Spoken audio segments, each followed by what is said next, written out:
The October sun filtered through the stained glass windows of St. Michael's Chapel in Portland, Oregon, casting kaleidoscope patterns across the white runner that stretched down the aisle. I stood at the altar in my pale pink bridesmaid dress, clutching a bouquet of white roses and baby's breath, watching my best friend Sarah walk toward what should have been the happiest moment of her life. My name is Emma Collins, and I'm 32 years old. I've known Sarah Martinez since we were freshman roommates at Portland State University 14 years ago. We'd been through everything together: bad boyfriends, worse jobs, family drama, late-night crisis calls, and enough bottles of cheap wine to fill a swimming pool. She was more than my best friend. She was my sister in every way that mattered. And today, she was marrying Michael Chen, the man she'd been dating for 3 years. I should have been overjoyed. Instead, my stomach had been twisted in knots since I woke up that morning in the bridal suite of the Sentinel Hotel. Something felt off, though I couldn't put my finger on what exactly. Maybe it was the way Michael had avoided my eyes during the rehearsal dinner last night. Maybe it was the tension I'd sensed between him and Sarah all week, or maybe it was just pre-wedding jitters manifesting as intuition. Sarah looked absolutely stunning in her dress, an elegant A-line gown with delicate lace sleeves that her mother had spent months helping her find. Her dark hair was swept up in an intricate updo, with small white flowers woven throughout. She'd been dieting and working out for 6 months, and it showed. She was radiant, glowing with what should have been pure happiness. But I noticed the slight tremor in her hands as she reached the altar. I noticed the way she had to take a deep breath before turning to face Michael. I noticed things because that's what best friends do. Michael stood tall in his charcoal gray tuxedo, his black hair perfectly styled, his expression serious as he watched Sarah approach. He was handsome in that polished corporate way. He worked in finance at a downtown investment firm, and he came from a good family. Sarah's parents loved him. Her mother had been planning this wedding almost from the moment Sarah brought him home. The ceremony began. Father Murphy, who had baptized Sarah as a baby, spoke about love, commitment, and the sacred bond of marriage. The guests, about 200 people packed into the small chapel, listened attentively. I recognized most of them. Sarah's large extended family, our college friends, people from her office, Michael's business associates. I stood next to the other bridesmaids, Sarah's cousin Julia and her work friend Amanda, and tried to focus on the ceremony rather than the growing sense of unease in my chest. Everything was going according to plan. The flowers were perfect. The music was beautiful. Sarah's father had walked her down the aisle without tripping, which had been his biggest fear. Everything was perfect. Too perfect. If anyone here has any reason why these two should not be joined in holy matrimony, speak now or forever hold your peace, Father Murphy intoned, following the traditional script. The chapel fell silent. This was always an awkward moment, one that people half joked about but never actually expected anyone to interrupt. I held my breath, waiting for it to pass so we could move on to the vows. That's when I heard it. A whisper. Barely audible. But in the silence of that moment, it carried. I should have married her instead. The words came from Michael. He'd turned his head slightly, and he was looking directly at me. Time seemed to stop. The whisper hadn't been meant for everyone to hear. That much was clear from the shock on Michael's face as he realized he'd spoken out loud. But in the acoustics of that small stone chapel, at that particular moment of absolute silence, his words had carried farther than he'd intended. Not everyone heard it. The people in the back pews continued to sit peacefully. But the first few rows heard. Sarah's mother heard. Michael's parents heard. The other bridesmaids heard. And most importantly, Sarah heard. Her face went from radiant to ashen in an instant. Her hands, which had been holding her bouquet, began to shake so violently that I thought she might drop it. She turned to look at Michael, her mouth opening and closing like she was trying to speak but couldn't find the words. "What?" she whispered. "What did you just say?" Michael's face had gone pale. "Sarah, I didn't mean—" But it was too late. The damage was done. And it was about to get worse. Sarah's mother stood up from her seat in the front pew. Did he just say— She turned to look at me, her eyes wide with shock, and something that looked uncomfortably like accusation. "Emma? What is he talking about?" Suddenly, all eyes were on me. The guests who had heard Michael's words were turning to stare. Those who hadn't were following the gaze of others, trying to figure out what was happening. Whispers began to ripple through the chapel like a wave. "I don't know," I said, my voice sounding strangled even to my own ears. "I have no idea what he's talking about." And that was the truth. I genuinely had no idea. Michael and I had never dated. We'd never even flirted, not once in the 3 years he'd been with Sarah. We'd barely interacted beyond polite small talk at dinners and gatherings. I'd thought he was pleasant enough, but had never given him a second thought romantically. The idea was absurd. Sarah turned to me, and the look on her face broke my heart. Betrayal. Pure, devastating betrayal. "Emma?" "Sarah, I swear, I don't know what he's talking about," I said, reaching out to her. "Nothing has ever happened between us. Nothing." Michael seemed to shake himself out of his shock. "Sarah, please, let me explain." "Explain what?" Sarah's voice was rising, losing the composure she'd maintained. "Explain how you just told everyone at our wedding that you should have married my best friend instead of me." "I didn't mean it like that," Michael said, but his voice lacked conviction. In the moment, I got confused." "Confused?" Sarah let out a sound that was half laugh, half sob. "You got confused? At our wedding?" Father Murphy, bless him, tried to intervene. "Perhaps we should take a moment. Let's step into the sacristy and—" "No," Sarah said firmly. She looked at Michael, tears streaming down her face, ruining her carefully applied makeup. "I need you to tell me the truth right now, in front of everyone. Do you want to marry me or not?" Michael opened his mouth, closed it, opened it again. In that hesitation, in those few seconds of silence, he gave Sarah all the answers she needed. She yanked off the engagement ring, a simple but elegant diamond solitaire that Michael had proposed with on a beach in Hawaii, and threw it at him. It bounced off his chest and clattered onto the marble floor of the altar. "We're done," Sarah said, her voice breaking. "This wedding is over." She turned and ran down the aisle, her dress trailing behind her, sobbing openly now. The guests erupted in shocked murmurs. Her mother let out a wail and hurried after her daughter. Julia and Amanda stood frozen, unsure what to do. I didn't hesitate. I dropped my bouquet and ran after Sarah.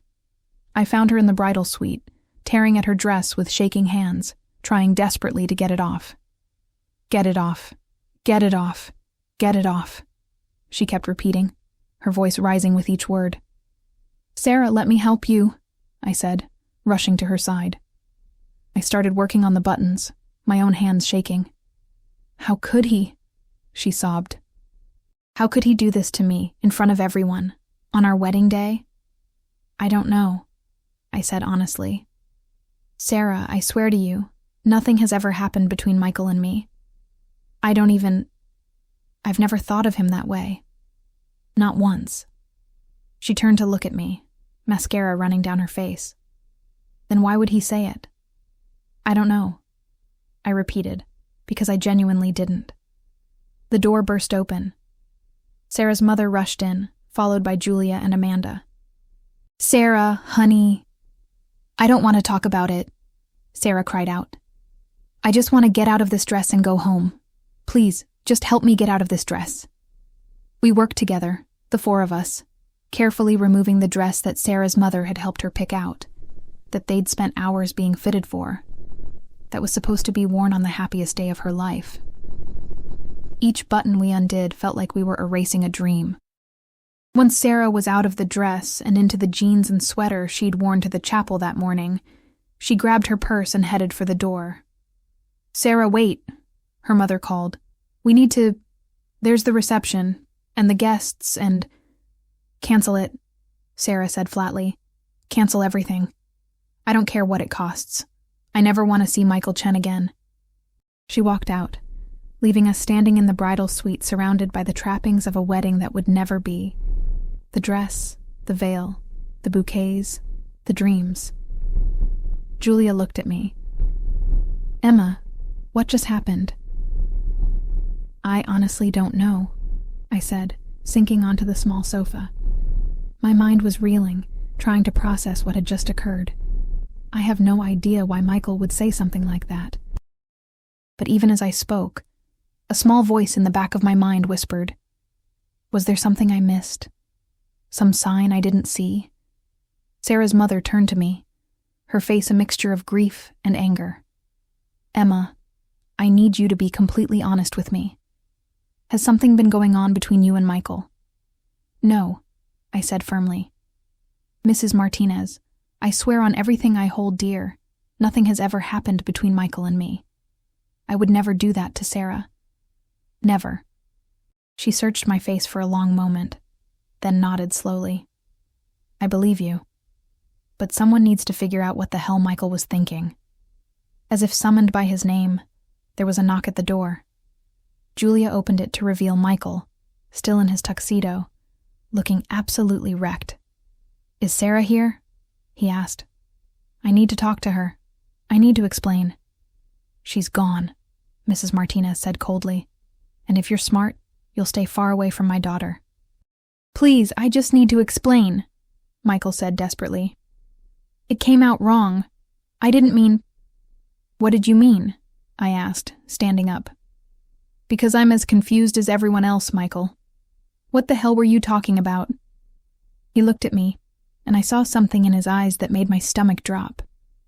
It was longing, regret, something I'd never noticed before, or maybe had never been there until today.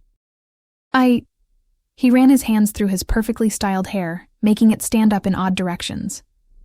I can't explain it. Not right now. Not like this. You'd better figure out how to explain it, Mrs. Martinez said, her voice like ice. Because you just destroyed my daughter on what should have been the happiest day of her life. Michael flinched as if she'd struck him. I know I did. And I'll regret it for the rest of my life. But I need to talk to Sarah. Please, just tell me where she went. Absolutely not, Mrs. Martinez said. Now get out. The wedding is canceled. The reception is canceled. Everything is canceled. Send me the bill for whatever deposits we lose. I don't care what it costs. Michael looked at me one more time, opened his mouth as if to say something, then closed it. He turned and walked away, leaving us in the ruins of what was supposed to be a beautiful day. I pulled out my phone and texted Sarah. I'm here if you need me. Anytime. I love you. The response came almost immediately. I need to be alone right now. Please respect that. My heart sank. In 14 years of friendship, Sarah had never pushed me away. Not during her father's cancer scare, not when her first serious boyfriend cheated on her, not during her worst moments. She'd always let me in.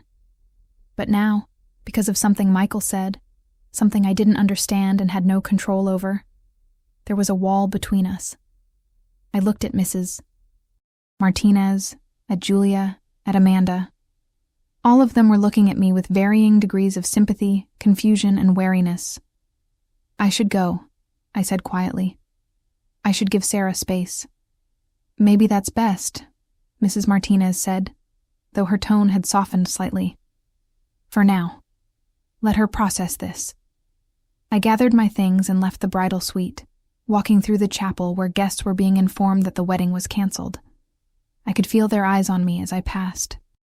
Some looked sympathetic, others looked suspicious.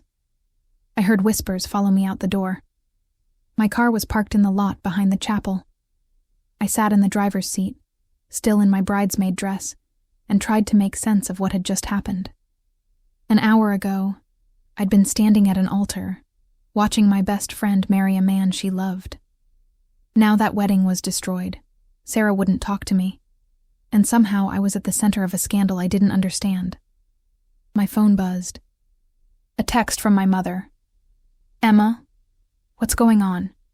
Sarah's aunt just called and said something happened at the wedding." I didn't have the energy to explain. I typed back, "I'll call you later, Mom. It's complicated." Another text came in, this time from Olivia, one of our mutual friends from college. "OMG, Emma, is it true? Did you and Michael have an affair?" My stomach turned. The rumors were already spreading. By tomorrow, everyone we knew would think I'd betrayed my best friend. I started the car and drove home in a daze, the afternoon sun mocking me with its brightness. How had everything gone so wrong so fast? As I pulled into my apartment parking lot, one thought kept circling in my mind. I needed to understand what Michael meant. Because until I did, until I could explain it to Sarah, there was no way to fix this. But first, I needed to figure out if there was anything to explain at all. Had I missed something? Had there been signs I'd ignored? Or was Michael's confession as much of a surprise to him as it was to everyone else? I walked into my apartment, kicked off my uncomfortable heels, and collapsed onto my couch. My phone kept buzzing with texts, friends asking what happened, acquaintances fishing for gossip, even an old college boyfriend offering support that felt more like curiosity. I ignored them all and closed my eyes, replaying every interaction I'd ever had with Michael Chen, searching for clues I might have missed. And that's when I realized this wasn't going to blow over. This wasn't going to be something we could laugh about at Sarah's next wedding years from now. This was a defining moment, one that would change everything. My best friend's wedding had just exploded, and somehow I was at the epicenter of the blast. I woke up the next morning on my couch, still wearing the pink bridesmaid dress, my phone dead from all the messages and calls I'd ignored throughout the night. For a blissful moment, I thought maybe it had all been a nightmare. Then I saw the dress and remembered. My body ached from sleeping in an awkward position. My head pounded from crying. My throat felt raw. I stumbled to my bedroom, plugged in my phone, and took the longest, hottest shower of my life, as if I could wash away the previous day's disaster. When I finally emerged, wrapped in my oldest, most comfortable robe, I made myself face my phone. 73 text messages, 42 missed calls, and dozens of social media notifications I didn't even want to look at. I scrolled through the texts, reading them in chronological order. The early ones were confused, friends who'd been at the wedding asking what happened. The later ones were more pointed. People who'd clearly heard the rumors asking if it was true, if I'd really been having an affair with Michael. One message stood out. It was from Rachel Kim, another college friend who'd been at the wedding. "Emma, I saw what happened. I know you didn't do anything wrong. Call me if you need to talk." I texted her back immediately. "Thank you. That means more than you know." Her response came within seconds. "People are saying terrible things online. Don't look at social media. Just don't. Trust me." But of course, I looked. I opened Instagram first. My feed was full of posts from yesterday, pictures people had taken before the ceremony, selfies in their wedding attire, excited captions about celebrating love. And then, scattered among them, the vaguer posts from after. Wildest wedding ever. Can't believe what just happened. Wedding of the year, but not in a good way. I searched for Sarah's account. She'd made it private, which I knew she almost never did. I checked my own account and saw that she'd unfollowed me. That hurt more than anything else. I moved to Twitter, which was worse. Someone had created a thread about what happened, and it was going viral in Portland social circles. The details were mostly accurate. Michael's whispered confession, Sarah's devastation, the canceled ceremony. But the speculation was brutal. "The bridesmaid must have been sneaking around with him," one tweet said. "Imagine being such a terrible friend," said another. "Plot twist, maybe the bride knew and was trying to trap him into marriage anyway," a third suggested, which made my blood boil. I forced myself to close the apps. Rachel was right. Looking at social media was only making things worse. My phone rang. My mother's number flashed on the screen. I answered because I knew she wouldn't stop calling until I did. Emma Claire Collins, what in God's name happened yesterday? Her voice was that particular mixture of concern and exasperation that only mothers can achieve. Mom, it's complicated. Sarah's mother called me last night. She said Michael confessed to having feelings for you at the altar. Emma, tell me the truth. Have you been having an affair with that man? No, I said, louder than I intended. Mom, I swear, nothing has ever happened between Michael and me. I'm as confused as everyone else. There was a pause. I believe you, honey. You're not that kind of person. But then why would he say something like that? I don't know, I admitted. I've been trying to figure it out all night. Michael and I barely even talk to each other. We were friendly, but that's it. I never thought of him that way. I never gave him any reason to think I was interested. Men don't need reasons to create fantasies, my mother said dryly. But this is a mess, Emma. A real mess. Have you talked to Sarah? She won't answer my calls or texts, I said, my voice breaking. She's shut me out completely. She's hurt and confused. Give her time. What if time doesn't fix this? I whispered. What if I've lost my best friend over something I didn't even do? Then we'll deal with that if it comes to it, Mom said. But right now, you need to focus on the truth. You didn't do anything wrong, Emma. Remember that. After we hung up, I forced myself to eat something, just toast, because my stomach couldn't handle anything more. Then I tried calling Sarah again. It went straight to voicemail, which meant she'd either turned off her phone or blocked my number. I sent one more text. Sarah, please. I know you're hurting, and I understand if you need space. But please know that I love you like a sister, and I would never, ever do anything to hurt you. Whatever Michael was thinking, whatever he meant, it wasn't based on anything real between us. I'm here when you're ready to talk. The message showed as delivered but not read. I spent the rest of Sunday in my apartment, hiding from the world. I ordered takeout because I couldn't face going to the grocery store. I ignored calls from everyone except my immediate family. I binge-watched an entire season of a TV show without absorbing a single episode. Monday morning came too quickly. I worked as a graphic designer at a small marketing firm downtown, and I'd already used my vacation days for the wedding and what was supposed to be my trip to help Sarah with her honeymoon planning. I had to go in. I dressed carefully in a simple black dress and cardigan, pulled my hair back in a neat bun, and applied minimal makeup. Professional armor for facing the world. The walk from the parking garage to my office building felt like running a gauntlet. I kept my head down, avoided eye contact, and hurried inside as quickly as possible. My coworker Jen was waiting by the elevator. Emma, she said gently. I heard what happened. Are you okay? I'm fine, I lied. Thanks for asking.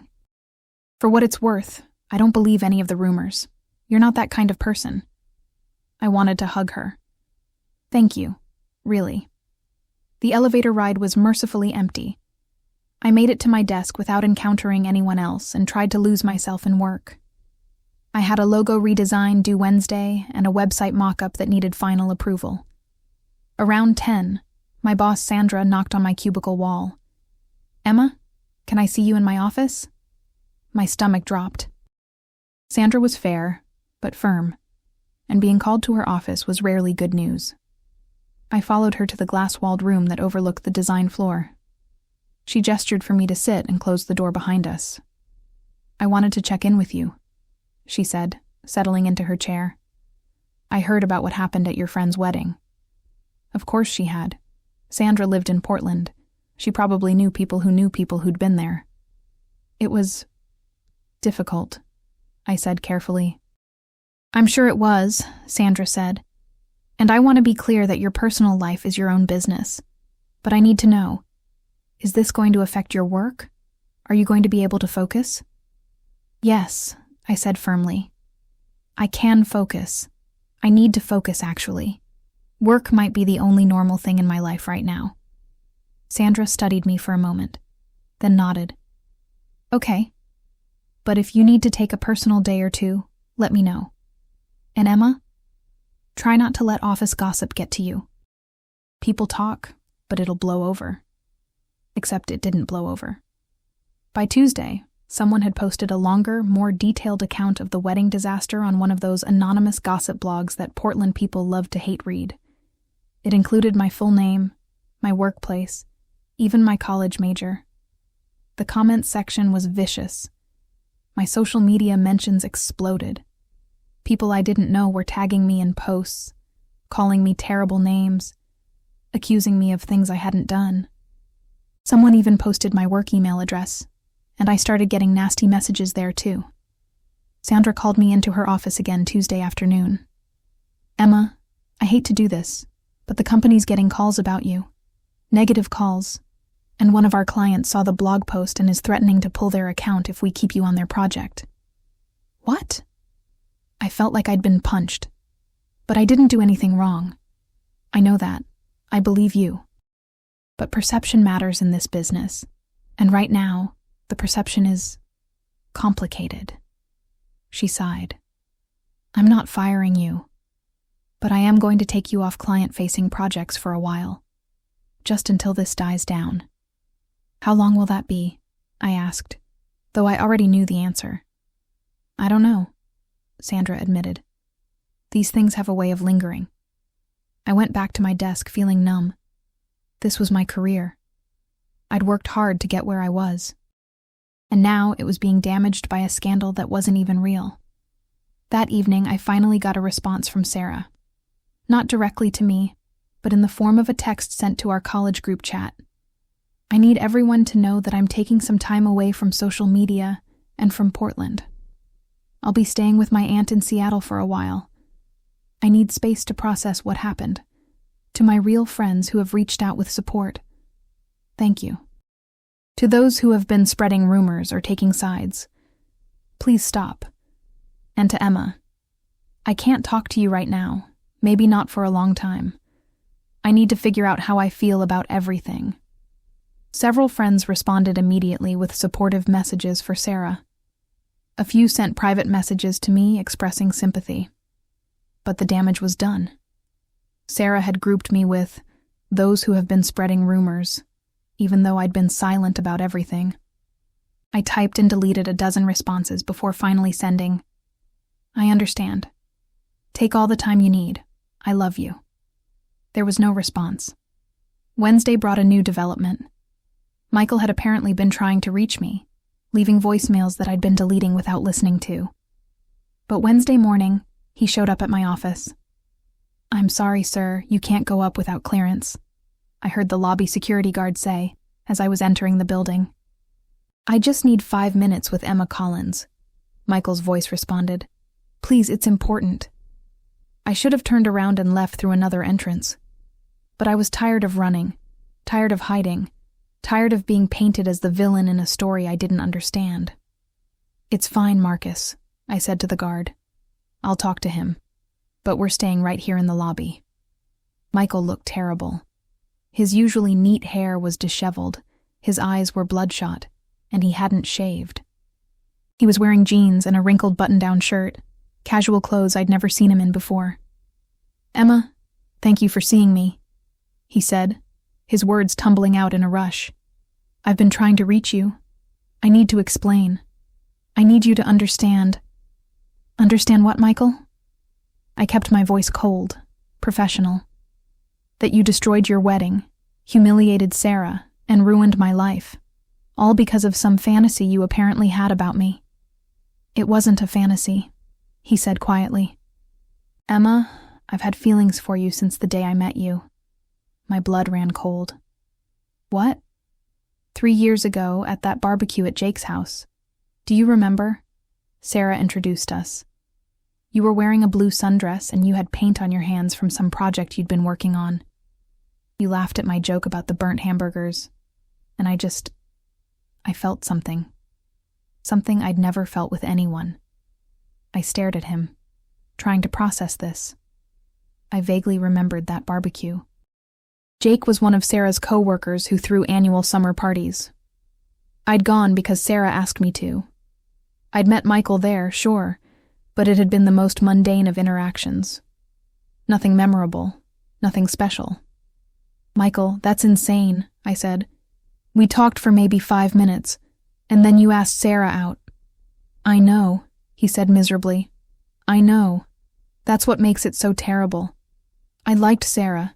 She was great, but I couldn't stop thinking about you." And when Sarah and I started dating, I thought the feelings would go away. I thought if I just focused on her, on building a relationship with her, I'd forget about you. "But you didn't," I said flatly. "I tried. I really tried. And there were times when I thought I'd succeeded. Sarah and I had good times together. I cared about her.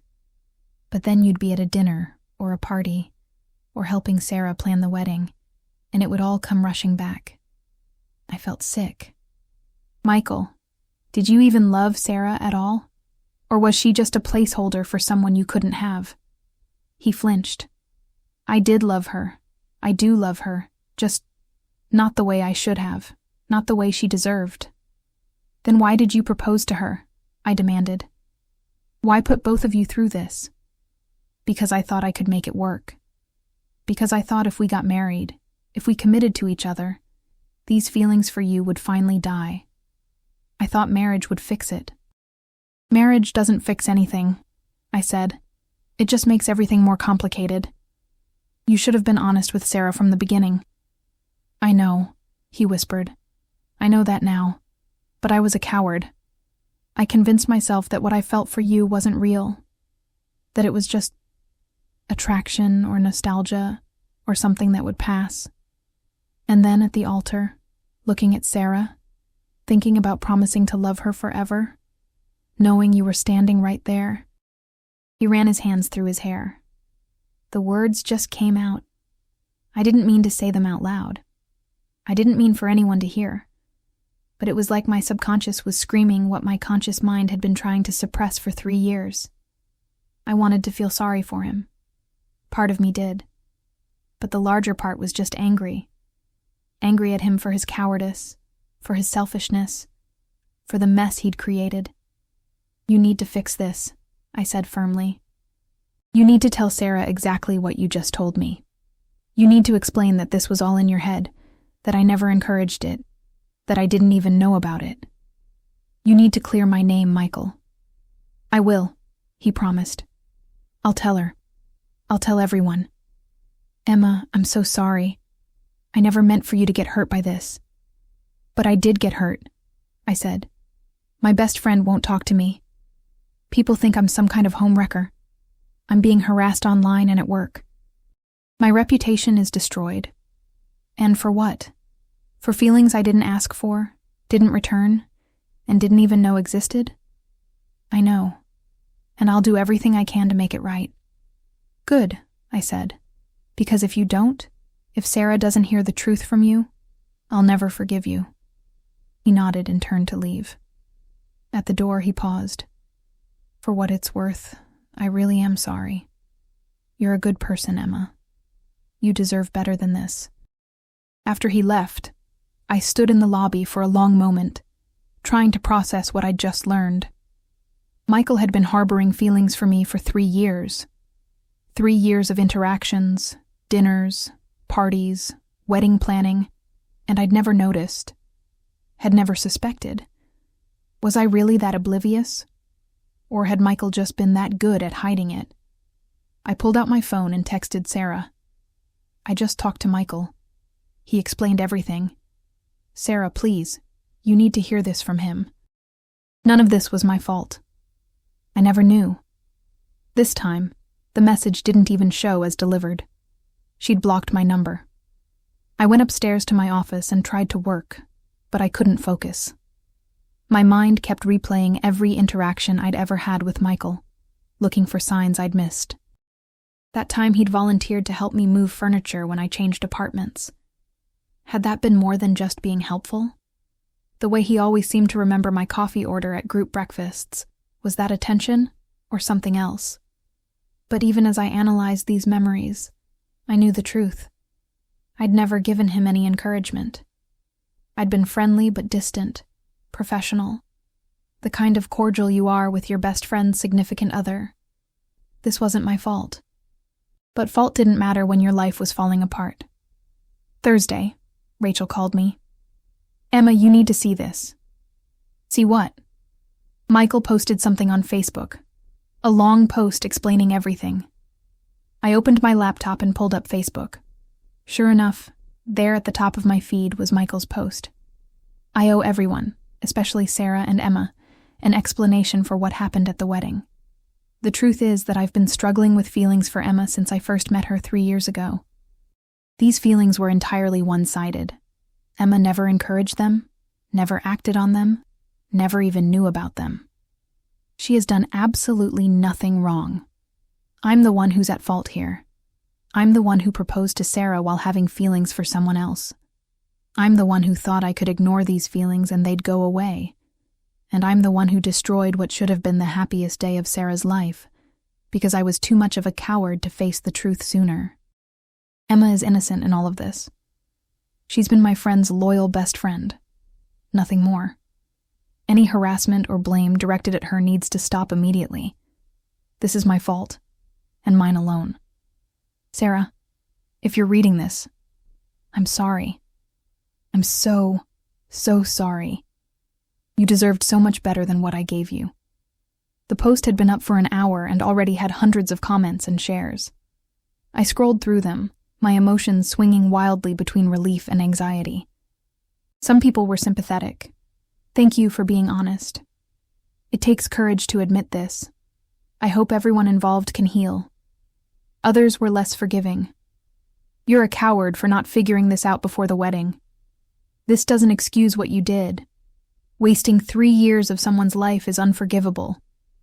But the important thing was that the narrative had shifted. People were no longer blaming me. The hate messages started to slow down. Some people even reached out to apologize for jumping to conclusions. I texted Michael, "Thank you for posting that. It was the right thing to do." His response, "It's the least I could do. I'm sorry it took me this long." But even with Michael's confession, one crucial piece remained missing. Sarah's forgiveness. Not of Michael. I doubted she'd ever forgive him. But of me. Because until she understood that I truly had no part in this, our friendship would remain broken. And that thought hurt more than all the online harassment combined. 2 weeks after the wedding disaster, I sat across from Dr. Patricia Morrison, a therapist I'd found through my insurance. Her office was in a converted Victorian house in the Pearl District, with soft lighting and comfortable chairs that were supposed to make you feel at ease. I didn't feel at ease. "Tell me what brought you here today," Dr. Morrison said, her pen poised over her notepad.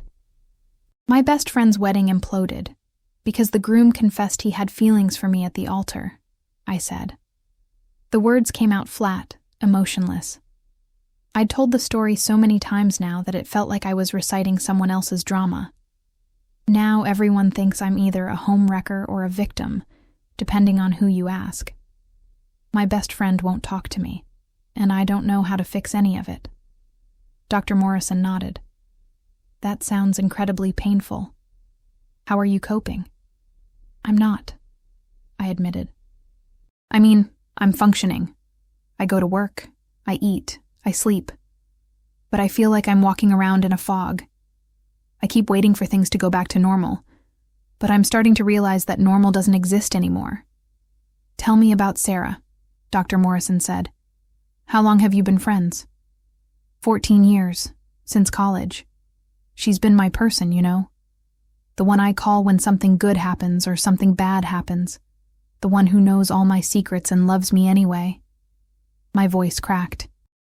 I don't know who I am without her. Over the next hour, I poured out everything to Dr. Morrison. The years of friendship, the wedding planning, Michael's confession, the aftermath.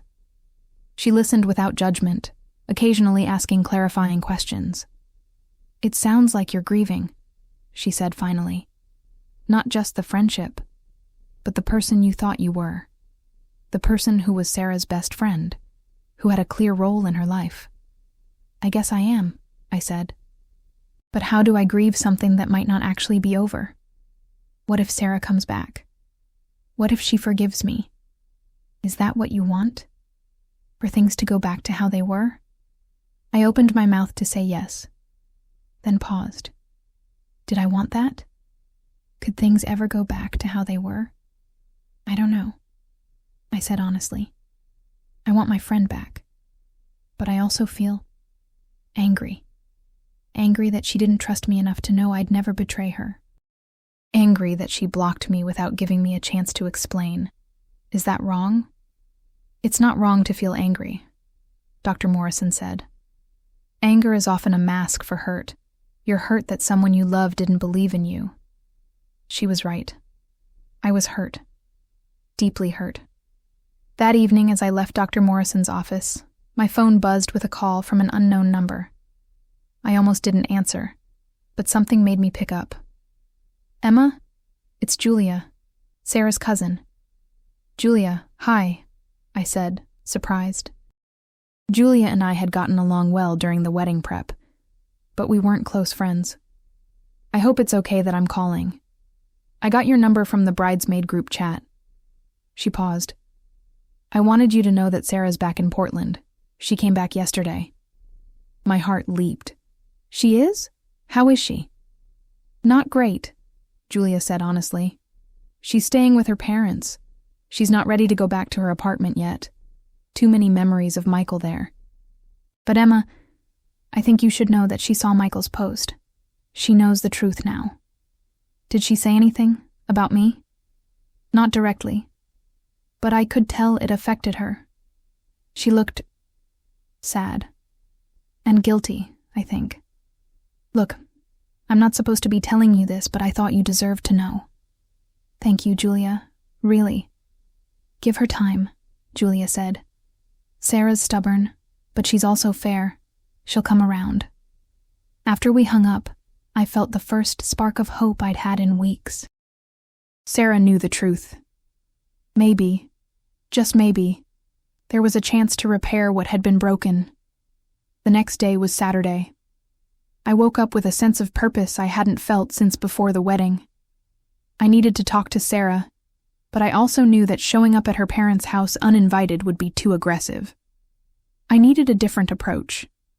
I spent the morning baking Sarah's favorite chocolate chip cookies, using the recipe her grandmother had taught us during sophomore year. It was something we'd done together countless times, usually at midnight during finals week, stress baking our way through exams. By noon, I had 3 dozen perfect cookies cooling on my counter. I packed them carefully in a tin decorated with sunflowers, Sarah's favorite flower, and added a card. Sarah, I don't expect you to forgive me right away, or to forget what happened, but I want you to know that our friendship means everything to me. It always has. These cookies are terrible therapy, but they're the best I can offer right now. I'm here when you're ready to talk. Love always, Emma. I drove to the Martinez house, a charming craftsman in southeast Portland that I'd visited hundreds of times over the years. Mrs. Martinez's car was in the driveway, but I didn't see Sarah's. I walked up to the porch and set the tin by the front door. I was turning to leave when the door opened. Mrs. Martinez stood there, looking older and more tired than I remembered. The wedding disaster had taken a toll on everyone. Emma, she said, her voice neutral. Mrs. Martinez, I'm sorry to bother you. I just wanted to drop these off for Sarah. I gestured to the tin. I'm not here to cause any trouble. I'll go. Wait, she said. She stepped out onto the porch and closed the door behind her. Emma, I owe you an apology. At the wedding, I suspected you of something you didn't do. That wasn't fair. You were protecting your daughter, I said.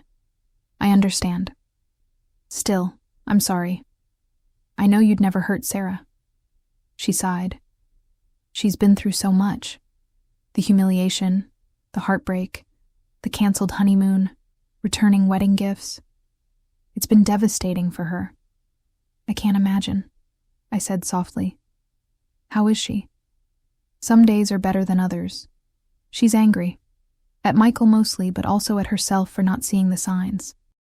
She keeps asking herself how she could have been so blind. None of this is her fault, I said firmly. I know. I tell her that every day. Mrs. Martinez looked at me carefully. She misses you, you know. She won't admit it, but I can tell. You two have been inseparable for so long. This separation is hurting her almost as much as the wedding disaster itself. She blocked my number, I said. I can't even reach out to her directly. I know. She's not ready yet, but she's getting there. Give her a little more time. I nodded, even though every fiber of my being wanted to burst through that door and force Sarah to talk to me, to listen, to understand. As I drove home, I felt both encouraged and frustrated. Sarah knew the truth. She missed me, but she still wasn't ready. How much more time did she need? The following Monday brought an unexpected development. I was at my desk, working on a new logo design, when Sandra called me into her office again. Good news, she said, smiling. Our client who threatened to pull their account. They read Michael's post and did some research. They realized you weren't at fault and want you back on their project. Relief washed over me. Really? Really. And Emma, I've been meaning to tell you. I'm impressed by how you've handled all this. You could have gone on a social media rampage, defended yourself publicly, made it into an even bigger spectacle. But you took the high road. That takes character. I didn't feel like I had much choice, I admitted. There's always a choice. You made the right one. As I walked back to my desk, I realized Sandra was right. I could have handled this disaster in a dozen different ways, most of them ugly. But I'd chosen dignity over drama, privacy over publicity, and slowly, that choice was paying off. That night, I was grocery shopping at the New Seasons on Division when I literally ran my cart into someone else's. I'm so sorry. I started, then stopped. It was Amanda, one of the other bridesmaids. Emma. She looked genuinely happy to see me. How are you? I'm managing, I said honestly. I've been meaning to reach out, Amanda said. I wanted to apologize. At the wedding and right after, I didn't know what to think. But after Michael's post, I felt terrible for even doubting you. It's okay. The whole situation was confusing for everyone. It's not okay, Amanda insisted. You needed support, and I wasn't there for you. I'm sorry. We stood there in the produce section, two women who'd been united in the joy of planning a friend's wedding, now connected by its spectacular failure. Have you talked to Sarah? Amanda asked carefully. No, she's not ready. She will be, Amanda said with surprising confidence. I've known Sarah since grad school. She's methodical about processing things. She needs to work through her feelings systematically before she can move forward. But once she does, she'll come around. I hope you're right. Amanda gave me an impulsive hug. Hang in there. And Emma? Text me sometime. We should get coffee. Not to talk about the wedding or Michael or any of that. Just to get coffee. I'd like that, I said. And I meant it. As October gave way to November, life began to resemble normalcy again. The online harassment had stopped completely. My work projects were going well. I'd gone on a few casual dates with a guy named Tom, who I'd met through a friend. Nothing serious, but it felt good to feel like a normal person again. I'd also started journaling, per Dr. Morrison's suggestion. Writing down my thoughts and feelings helped me process everything that had happened. One entry, written late at night after a particularly difficult therapy session, stood out. I've spent the last month waiting for Sarah to forgive me. Waiting for my life to go back to normal. But maybe that's the wrong approach. Maybe I need to forgive myself first. Forgive myself for not noticing Michael's feelings. Forgive myself for not being able to fix this immediately. Forgive myself for being human. I didn't do anything wrong, but I've been acting like I did. Hiding, apologizing. trying to make myself smaller so as not to inconvenience anyone with my presence. That stops now. I'm not going to hide anymore. I'm not going to apologize for existing. I'm going to live my life. And if Sarah comes back, great. If she doesn't, I'll survive. I'll more than survive. I'll thrive. The next morning, I read that entry and felt something shift inside me. Dr. Morrison was right. I'd been grieving, but I'd also been waiting for permission to move on, waiting for Sarah to tell me it was okay to be happy again. But I didn't need permission. I could give that to myself. That afternoon, I did something I'd been afraid to do since the wedding. I went back to our favorite coffee shop, the place where Sarah and I had spent countless Saturday mornings over the years. I ordered my usual, a vanilla latte with an extra shot, and sat at our usual table by the window. It hurt. God, it hurt to be there without her. But it also felt like reclaiming something that was mine, not just ours. I was halfway through my latte when my phone buzzed. A text from Julia. "Sarah unblocked your number." My heart started pounding. I stared at my phone, willing it to buzz again with a message from Sarah herself. But nothing came. Still, it was progress. She'd taken a step toward me, even if it was a small one. I texted back to Julia.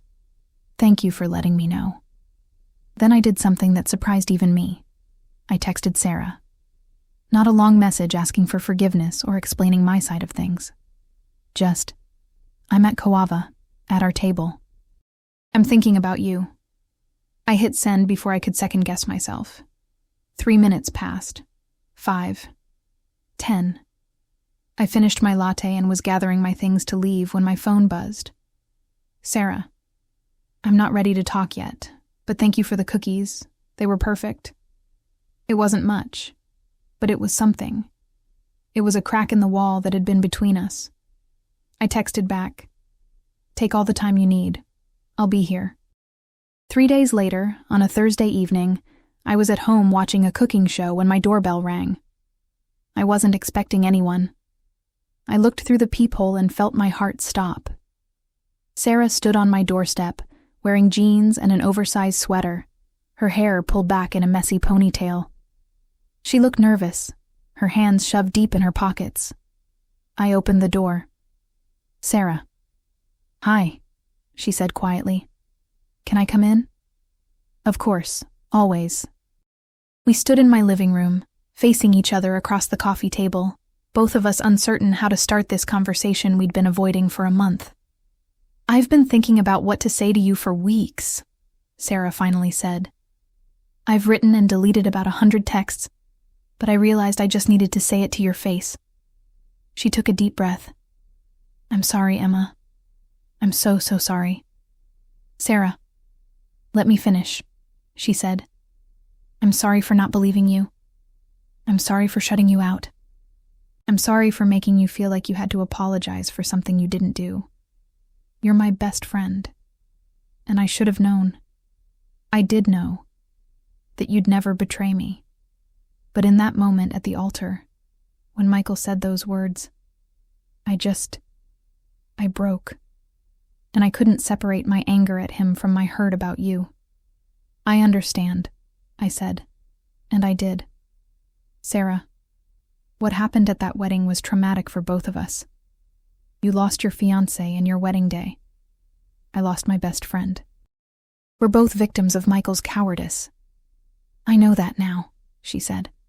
But knowing it intellectually and feeling it emotionally are different things. Emma, I've been so angry. At Michael, yes, but also at myself. How did I not see it? How did I date a man for 3 years, agree to marry him, plan a whole wedding with him, and never notice that he had feelings for someone else? Because you trusted him, I said simply. Because you believed what he told you. That's not a weakness, Sarah. That's what love is supposed to look like. She sank onto my couch, and I sat beside her. I keep replaying our entire relationship in my mind, looking for clues. And you know what? I can't find any. He was good to me. He seemed happy. He never gave me any reason to doubt him, until the altar. He loved you, I said. Maybe not in the way he should have, but he did love you. He told me so. Sarah's head whipped around. You talked to him? I nodded. The week after the wedding. He showed up at my office. He explained everything. About his feelings. About thinking they'd go away. About being a coward. He was destroyed by what he'd done. Good, Sarah said bitterly. Then she sighed. No, not good. I don't actually want him to suffer. I just want to understand why he did this to me. To us. I don't think he fully understands it himself, I said.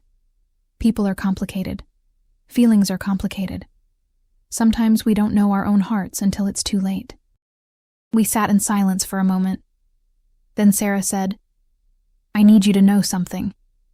Even when I was angry at you, even when I'd blocked your number and couldn't stand to see your name on my phone, you were still my best friend. That never changed. And it killed me to be away from you. I felt tears welling up. You were still my best friend too. You always will be. Sarah turned to face me fully. Can we start over? Not erase what happened. I don't think either of us can do that. But maybe we can move forward from here. I'd like that, I said. But Sarah, we need to be honest with each other.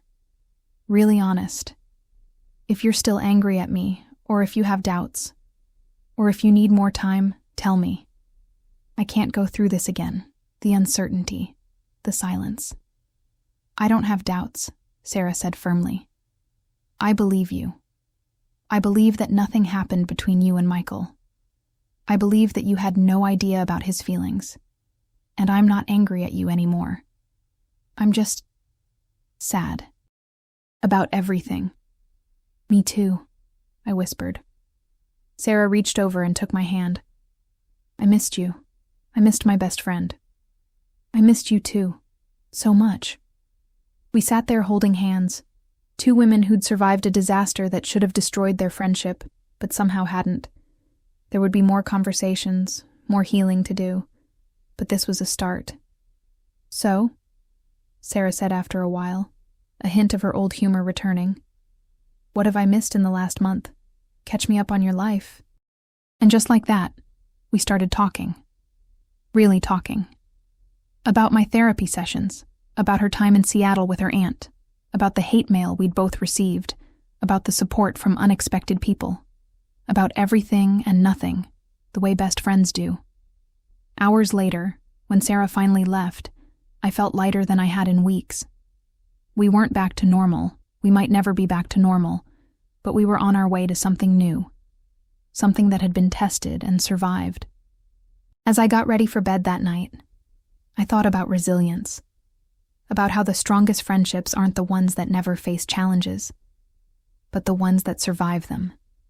Sarah and I had survived, and we were going to be okay. 3 months after the wedding that never was, I stood in front of my bathroom mirror getting ready for New Year's Eve. The holidays had been strange but manageable. Sarah and I had spent Christmas together, along with our families, creating new traditions to replace the wedding aftermath. My phone buzzed with a text from Sarah. Running late. Save me a glass of champagne? I smiled. We were going to a party at Rachel's apartment, our first big social outing together since the wedding. It felt like a test of sorts. Could we face our old friends as a united front? Could we handle the inevitable questions and carefully concealed curiosity? The doorbell rang. Sarah stood there in a silver dress that I'd helped her pick out last week. She looked beautiful and, more importantly, happy. Ready to face the masses? She asked. With you? Always. Rachel's apartment was packed with our college friends and various acquaintances from around Portland. As we walked in together, I saw heads turn. Conversations paused. Everyone knew about the wedding disaster, and seeing us together was clearly surprising. Rachel rushed over and hugged us both. You made it. I was worried you might bail. Not a chance, Sarah said. It's a new year. Time for new beginnings. We made our way through the party, and I was struck by how many people went out of their way to be kind. Amanda pulled me aside to introduce me to her brother, who was visiting from Seattle, and conveniently, single and cute. Julia engaged Sarah in a long conversation about her new job. She'd left her old position at the marketing firm where too many people knew about the wedding drama. Around 11, I found myself on Rachel's balcony, taking a break from the crowd. The Portland skyline glittered in the distance, and I could hear the muffled sounds of music and laughter from inside. The door opened behind me. Sarah stepped out, carrying 2 glasses of champagne. "Thought you might want company," she said, handing me a glass. "Thanks." We stood side by side, looking out at the city. "This is nice. The party, I mean. Being here with you." "It is," Sarah agreed. "Emma, I've been meaning to ask you something. How are you really doing? We've talked a lot about me and my feelings, but I haven't checked in enough on you." I considered the question. "I'm okay. Better than okay, actually. Therapy has helped. And honestly, as awful as everything was, I think I've learned a lot about myself." "Like what?" "Like the fact that I spent a lot of my life trying to make myself smaller, trying not to inconvenience anyone, always being accommodating, always putting others first. And when the wedding happened, my first instinct was to hide, to apologize, to somehow make myself responsible for fixing something that wasn't my fault." I took a sip of champagne. "But I've learned that I don't have to do that. I can take up space. I can have boundaries. I can demand to be treated fairly." Sarah nodded thoughtfully. "I've been learning things too, like how much of my identity was tied up in being someone's girlfriend, someone's fiancé. When that was taken away, I didn't know who I was anymore. I'm still figuring it out." "That's okay," I said. "We're both figuring it out." "Can I tell you something?" Sarah asked. "Something I haven't told anyone else?" "Always. I'm glad the wedding didn't happen." She said it quickly, like she was afraid she'd lose courage if she didn't get it out fast. Not the way it happened, obviously. That was horrible. But the outcome, not marrying Michael, that was right. I just wish I'd figured it out before standing at that altar. "Why are you glad?" I asked gently. "Because I wasn't ready. Maybe I never would have been ready with Michael, but I definitely wasn't then. I was more excited about the wedding than the marriage. I loved planning it, picking out flowers and invitations and bridesmaid dresses. But when I thought about the actual marriage, about spending my life with Michael, I felt, I don't know, not dread exactly, but not joy either. Just this kind of neutral, I guess this is what comes next." "Did you love him?" I asked. "I thought I did, but now I think I love the idea of him. He looked good on paper, successful, from a good family, attractive, stable. Everyone approved of him. My parents loved him, but I don't think I ever really knew him. And clearly, he didn't really know himself either." We were quiet for a moment. Then Sarah said, "I heard he moved to San Francisco." "Yeah, I heard that too. Got transferred to his company's California office." "Part of me wants to hate him," Sarah said. "But mostly I just feel sad for him. Imagine carrying a secret like that for 3 years. Imagine being that dishonest with yourself." "At least he finally told the truth," I said, "even if it was at the worst possible moment." "True." Sarah laughed, but it wasn't bitter. "You know what's weird? If Michael had told me 6 months ago that he had feelings for you, I probably would have been upset. But we could have talked about it. We could have broken up like normal people. But because he waited until the wedding, in front of everyone, it became this huge dramatic thing that neither of us could control." "And timing is everything," I agreed. Inside, people began counting down to midnight. 10, 9, 8. Sarah grabbed my hand. "Come on, let's not miss this." We hurried inside, rejoining the party just as everyone reached 3, 2, 1, Happy New Year! The room erupted in cheers, Couples kissed. Friends hugged. Champagne glasses clinked. Sarah and I hugged each other tight. "To new beginnings," she said. "To new beginnings," I echoed. As the party continued into the early hours of the new year, I found myself thinking about how much had changed since that October day. The trauma, the pain, the uncertainty. All of it had been real and terrible. But so was the growth that had come from it. I'd learned that I was stronger than I thought. That I could survive public humiliation and personal heartbreak. That real friends stick around even when things get messy. Sarah had learned that she could rebuild herself. That she was more than just someone's girlfriend or fiancé. That she could face disaster and come out the other side. And we'd both learned that our friendship was stronger than any wedding disaster. Stronger than rumors or doubts or forced separation. Around 2 a.m, Sarah and I left the party together. We sat in my car in the parking garage, neither of us quite ready to say goodbye. "I've been thinking about something," Sarah said. "About starting fresh, about new beginnings. What if we took a trip? Just the two of us. Somewhere we've never been." "I'd love that," I said immediately. "Where were you thinking?" "I don't know. Maybe Greece or Ireland. Somewhere beautiful and far away from Portland, and wedding memories." "Greece sounds perfect," I said. "We could spend a week island hopping, eating amazing food, pretending to be completely different people. Or we could just be ourselves," Sarah said. "But the relaxed, happy versions of ourselves." We started planning right there in the parking garage, looking up flights on our phones, excitedly discussing itineraries, arguing good-naturedly about which islands to visit first. It felt like old times, but better. Because now we knew what we'd survived together. I stood in my apartment, packing the last few items into my suitcase. Outside, Portland was experiencing one of those perfect October days that make you remember why you love the Pacific Northwest. Crisp air, brilliant sunshine, trees ablaze with autumn colors. My phone rang. Sarah's face appeared on the screen. "Are you almost ready?" she asked. "I'm picking you up in 20 minutes. "Almost. Just zipping up my suitcase now." "I still can't believe you're doing this," Sarah said, but I could hear the smile in her voice. "I can't either," I admitted. "But it feels right." Exactly 1 year had passed since the wedding disaster. So much had changed in that year.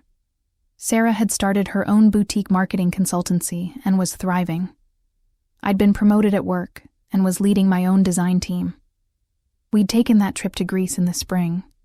2 weeks of sunshine, ancient ruins, and more laughter than I'd thought possible after everything we'd been through.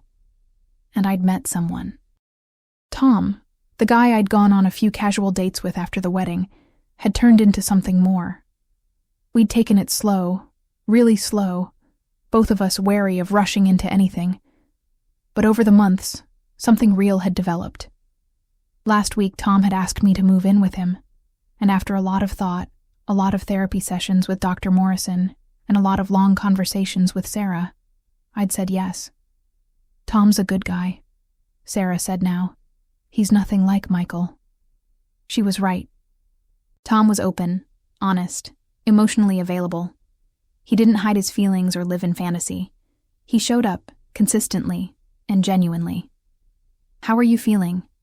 I asked Sarah. "About today, I mean. About the anniversary." "Honestly? I'm okay. Better than okay. A year ago today was supposed to be my wedding day. Instead, it became the day I learned one of the hardest lessons of my life. But I survived it. We survived it. And I'm in a better place now than I would have been if I'd actually married Michael." "Have you heard from him at all?" I asked. "No, not since he moved. I think that's for the best." She paused. "But I did hear through mutual friends that he's in therapy now, working on himself, understanding why he made the choices he did." "That's good," I said. "Everyone deserves a chance to grow." "Even Michael," Sarah agreed. "I don't forgive him, not really. but I don't hate him anymore either. I just hope he figures himself out before he hurts someone else. 20 minutes later, Sarah pulled up in her car. We were heading to brunch with our college friends, the same group who'd been at the wedding, who'd witnessed the disaster, who'd supported us both through the aftermath.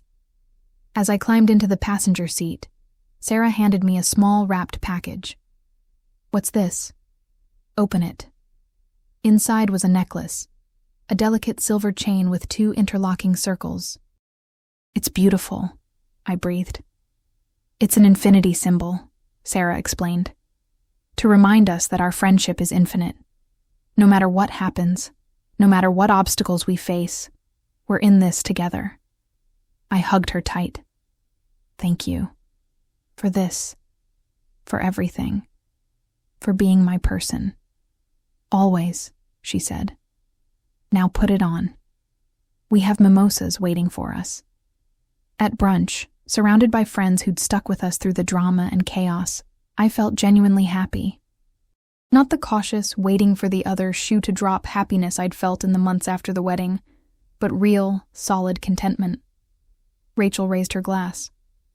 "I'd like to make a toast to Sarah and Emma, 2 of the strongest women I know. You faced something that would have destroyed most friendships, but you came out the other side stronger than ever. You're proof that real friendship can survive anything." Everyone raised their glasses. "To Sarah and Emma." Later, as Sarah and I walked to our cars, she said, "You know what I realized? That wedding disaster was the best thing that ever happened to me." I looked at her in surprise. "Really?" "Really. Because it forced me to figure out who I am without a relationship defining me. It taught me that I'm stronger than I thought. And it showed me who my real friends are." She squeezed my hand. "Plus, it gave me back my best friend." I'd been so wrapped up in Michael and wedding planning that I'd neglected our friendship. That day at the altar, horrible as it was, it recalibrated everything. "I guess I can see that," I said. "Though I wouldn't recommend it as a personal growth strategy." Sarah laughed. "No, definitely not. 0 out of 10 would not recommend." As we said goodbye, I realized that she was right. That awful October day had broken something, yes. But from those broken pieces, we'd built something stronger. I drove home thinking about resilience, about friendship, about the unexpected ways life teaches us lessons. A year ago, I'd stood at an altar watching my best friend's world implode. I'd been accused of betraying her. I'd lost her friendship, my reputation, and my sense of self. But I'd found them all again. Different, perhaps. Changed, certainly, but fundamentally intact.